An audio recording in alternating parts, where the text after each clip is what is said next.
Similar problem, but this time going in the opposite direction, and so going upwards. So a projectile is fired vertically upwards with a velocity of 100 meters per second. Assuming air resistance is negligible, what's the velocity of the brick when the projectile is 100 meters above ground level, and what's the maximum height the projectile will reach? So we have to figure out. And so we're thinking here, so we've got this. It's always nice to do a wee free body diagram. Sometimes it's a good idea to show the velocity on that as well. What to colour to do that? Running out of colours for the different things. And so it'll have different velocities at different height, but we can't say the velocity is in this direction. So this time both the velocity and the displacement of this object is in the opposite direction from the force. And so the work done by the force is negative, or another way of thinking it is taking kinetic energy from this object, or it's transferring energy from this object because the work done by this is negative. So again, we could solve this using kinematics or kinetics, and I'll leave you to do that this time. You could just check you get the same answer. But what we're doing here is we'll just use this, the ideas of work to solve this problem. What I might do is stick to my usual rule of doing the diagrams over here.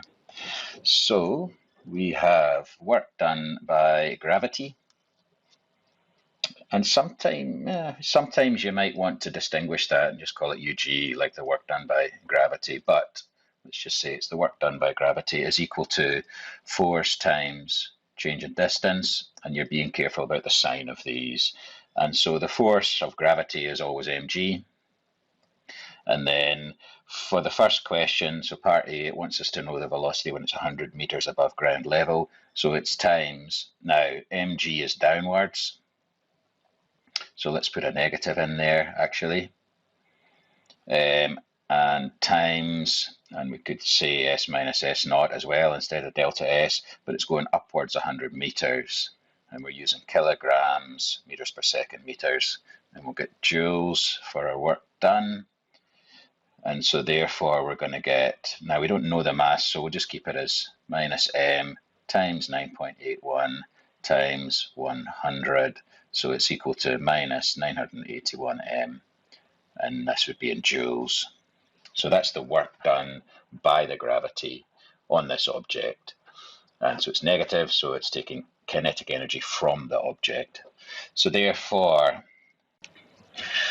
it had some kinetic energy to start with, and then the work done's transferring energy away from the object because it's negative, and so it's going to have less kinetic energy when it gets here. And so U is about the transfer of energy to or from an object, and so we can write U is equal to the change in kinetic energy, say. We could also write that as work done is equal to E, the kinetic energy at time 1.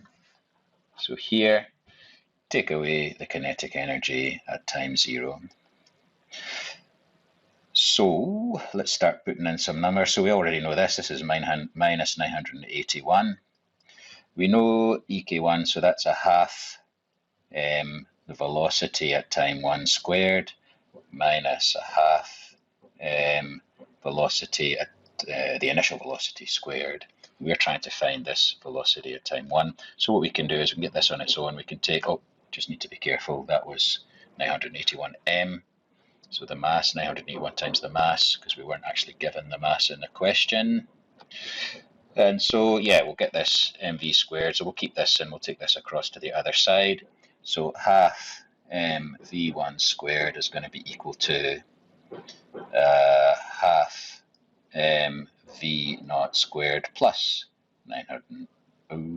No, we're taking that to the other side, so it's minus 981 m.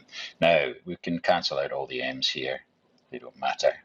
So divide. So everything, every term.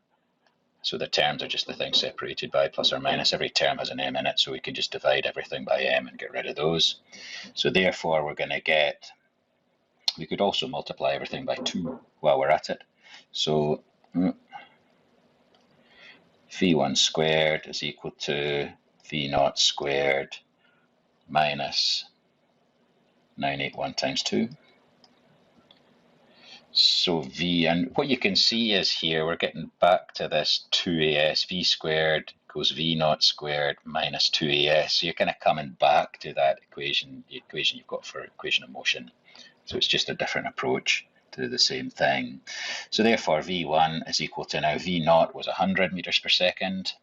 So we're going to have 100 squared minus 981 times 2.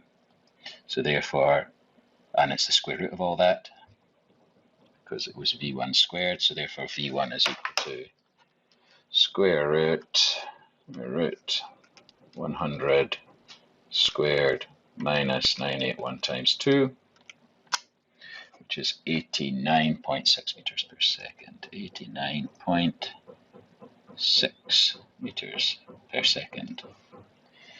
Sorry about the banging, if you can hear it in the background, someone's hammering against the wall here. So velocity when the height is 100 meters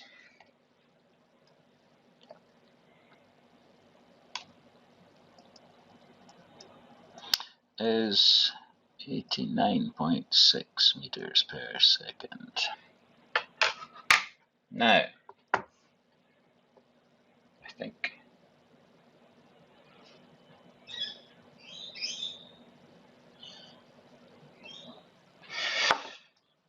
then for part B, wanted us to know the maximum height.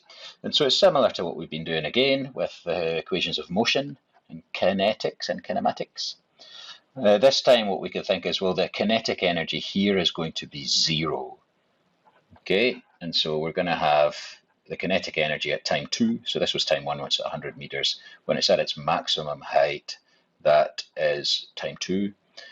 And it is going to have 0 kinetic energy there because it's basically stopped and then it's starting to head back down. So let's just say at max height, EK2 is equal to 0. And we also know the work done. So let's say U is going to be F times delta S, which is going to be mg times max height. Now let's just think about our signs here. So let me just go back. So the force due to gravity is downwards, so it's going to be minus mg times, and the direction it's traveling is positive, and so times h max. So that's the displacement between 0 and h max, so it's just h max. So that's all good. So it's negative mg h max. And so we also know that the work done is equal to the change in kinetic energy. So U is going to be equal to EK2 minus EK1. And we already know EK1. So E, the kinetic energy, times 0, sorry, times 0. At time 0, or have we calculated that? Not really.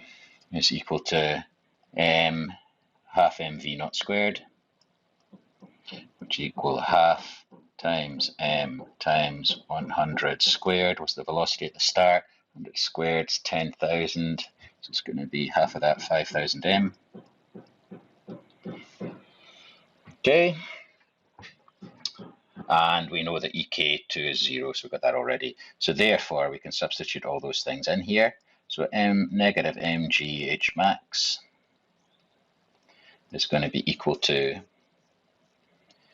0 take away 5,000 m. M's cancel out.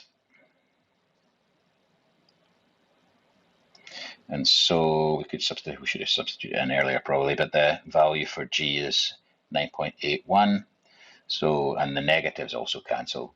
So we've got negative here, so we can times both sides by -1. So therefore, 9.81 H max, 9.81 H max is equal to 5,000. So therefore, H max is going to be equal to 5,000 divided by 9.81, 5,000, 9.81, which is equal to 509.6 meters. So max height is 510 meters to three significant figures. Okay, again, could have done it with equations of motion, but using these energy concepts, energy and work, gives you another way to think about these problems and another way to solve them. You can always check answers. So if you can do it one way and check the answer with the other way.